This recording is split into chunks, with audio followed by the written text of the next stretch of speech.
right, we are back for part 2 of our Omicron rankings video. If you guys missed the first half, we ranked the top 5 Grand Arena Omicrons, and now, Ranger, we got to jump over here and talk all things Territory Wars. Yeah. Yeah. Now, I know Grand Arena is the more sexy Omicrons, but if you're in a Territory Wars guild that really gets up for Territory Wars, there are some disgusting Omicrons over here you're going to need to consider. Yeah, you kind of do. It's a tough choice, right? It really is, because GAC is where the crystals are at, and you're gonna get the most bang for your buck. But droid brains. It's a tough choice, man. So, but if you are going to go for them, hopefully this helps you. Maybe if you're on the fence, maybe which ones you go for and stuff. Watch, the videos and see what works best for you and your guild. And maybe you're not there yet. Maybe Grand Arena, you're focused on the Grand Arena, but I'm telling you guys, we're all going to reach a point where we cannot avoid putting the Territory Wars Omicrons on if we're going to be in competitive guilds. All right, number 5 on the list here, raiding parties.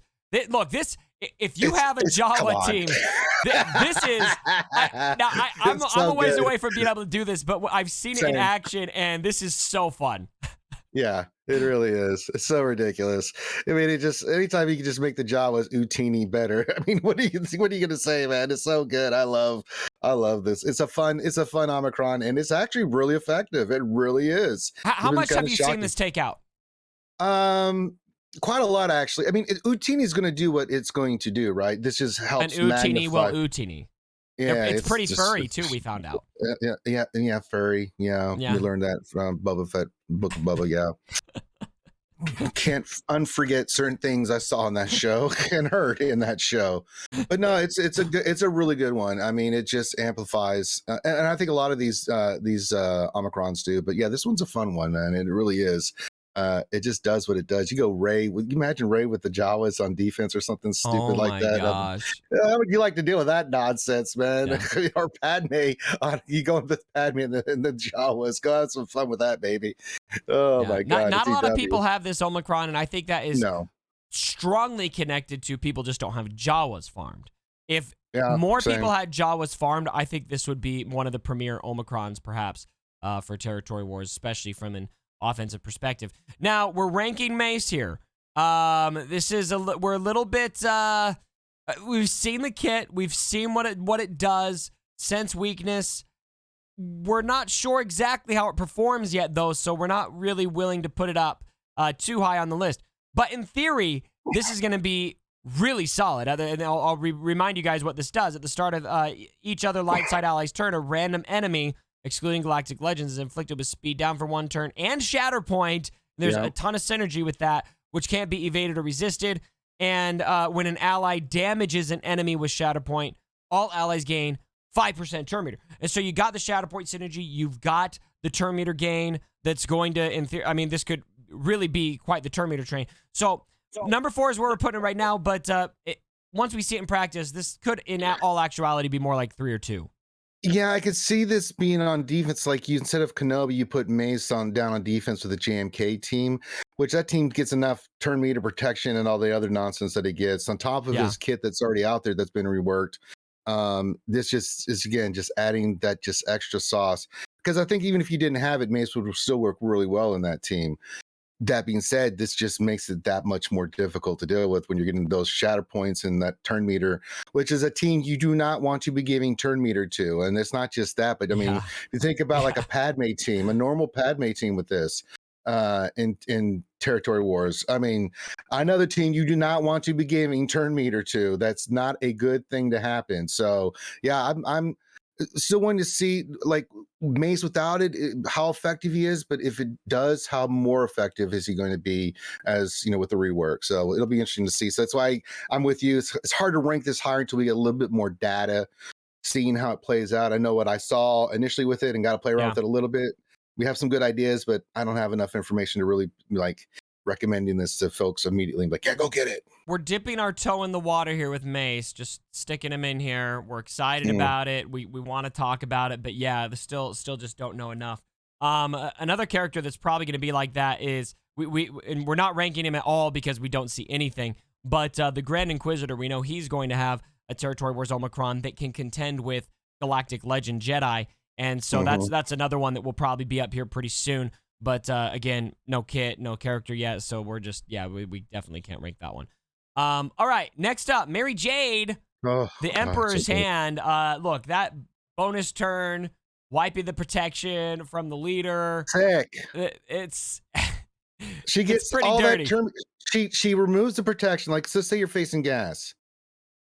He loses all his protection. His monkey, he sits immediately down, and she gets to go first because she gets all that turn meter, and then she's off to the races. And if you're running her with Palpatine, just think of all the teams you can do that to that are non-GLs and that you will see in TW. It is a nasty Omicron. It is really good. I mean, she's fine on her own with what she can do already. You add this to what her kit that already exists. My goodness gracious, that is absolutely disgusting. So this is I haven't seen in practice how guilds are doing this in the late game Ranger, but I would imagine this is primarily a offensive Omicron. Yeah, it's very much an offensive Omicron because you can get around that if she's on defense quite easily. You just go in there, it's like CLS, bam, shoot her, she's dead. Okay, well then that's not really working. But if you can get against teams and you get to dictate with that character first with her grenade and her jump ability and everything she does, I mean. Enjoy kicking the crud out of gas teams and stuff. Enjoy yourself. Day. Thank you for your purchase. All right. You've done well. Number 2 is Fire at Will, and this by far is the most equipped Omicron for Territory Wars in the game. According to SWGH.GG, over 64,000 people have given Phasma her Omicron. And it's a great defensive Omicron. There's a lot going on here. Yeah, I mean, the team was already doing the call and assist anyway, but now it boosts that up. Yep. They get that she gets 100 speed. 100. I mean, that's almost Galactic Legend status. It's crazy how fast she is. And you have to go in there with a really good team. And even then you can still... I mean, I know I've faced this, and I'm sure you have too. It's like, kill Phasma immediately. Do not pass go. Do not collect $200. Do not play games. Do not go right up. Shoot her and kill her. All concentrate all forward firepower on Phasma, or you're going to get wrecked. That team is nasty, and it takes a really good team to beat it in TW. More! I'm playing the Kylo Ren more. Yeah, this is one right now. If I were to give a Territory War Omicron, this is probably the first one I would go for outside of Dad Bod Boba, just because it would just be, there's so much value there on defense. Although for selfish reasons, Mara Jade is probably the one I'd want more than anything, just because I think it'd be so fun. Yeah, they're both really good. One's for defense, one's for offense. Pick your poison. Whichever you like more. Enjoy yourself. All right, rounding it out with number 1, Boba Fett. Fett Legacy is the Omicron that we would say is probably the better one here. Now, like Starkiller with the Grand Arena, we decided to only rank one character. We're not gonna do all of Boba's Omicrons, all of Starkiller's Omicrons on the list. All of them are great, but Fett Legacy is the one that kind of stands out to us as the more important Omicron to have, and that is Boba Fett is immune to enemy ability block and stun. Silly. Which, out of the gate, is pretty disgusting, and whenever he defeats an enemy, he recovers that 100% protection, gains Bounty Hunter's Resolve until he's defeated. Double action, Dual Barrage, and Bounty Hunter, or Bounty Breaker generate an additional stack of momentum when used, which is very instrumental to his kit, and Bounty Breaker's debuffs can't be resisted or dispelled. It's nasty. This is why you're allowed to go in there and go toe to toe with Galactic Legends. And when you add Fennec onto that team, it's silly, the two combinations, because she gets Bounty Hunter's Resolve, and if you can get the team relic and mod, he doesn't actually need to be that high relic, 3 to 5. You can still be quite effective with him in TW.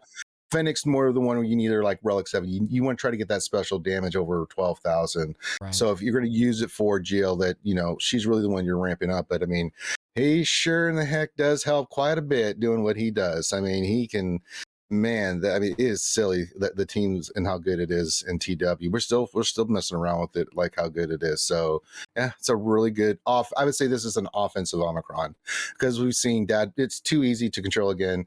The AI is not being the greatest AI in the world. Right. We'll make mistakes with it and not do the right moves at the right time. And if you are as a player, it's you want it for offense. Yeah, and anytime you can take a non-GL against a GL on offense, it's a massive win, which is pretty much the number one reason why we've got both Starkiller and Boba Fett showing up at the top of both of these lists, because they're the only ones on these lists that can reliably beat Galactic Legends. Wampa kind of being an exception to that, even if it's a specific situation. But that's the most value you could possibly get out of an Omicron. It's so good. Yeah. So, I mean, just unbelievable. It is. I just wish it was GAC, but I'll take it. Hey, don't we all, man? I mean, but it is what it is. He's still pretty effective in GAC. I've been messing around with the team in GAC. That's getting there. That is working quite well. I'm almost where Not I want it. Not a GL killer though, but still. I'm making him one in GAC. So well, you feed me that information. We'll talk about it in a video. Yes, sir. Yes, sir. So maybe a GL killer anyway, but well, there's your list, guys. Now, this is going to probably change a lot. Ranger, I really enjoyed doing this. Do you want to do this again next month? Every time you want me, I'm around, buddy. Love hanging out with you and the fam. I put this in both videos. I didn't call it out in the last one, though. Be sure to check out Ranger, Reality Skewed Gamer, streaming all the time. You guys just had your 300th stream. Congrats on that, by the way. That's awesome. Yeah, 300 Wednesday night streams. Someone did the number for me today because I do the lunch stream every day. Yeah. I've done like 1,400 lunch episodes. I didn't even realize that. Gosh. I've been doing it. Like, what's wrong with me, man? That's dedication to your craft, my dude. I guess. Yes, sir. Dedication to your craft. All right, here we go. I'm going to pop my screens out of there. You guys can grab your screenshots of the list, share it with your guilds, equip your Omicrons, and we're getting out of here, my friends. As always, my brothers, don't forget.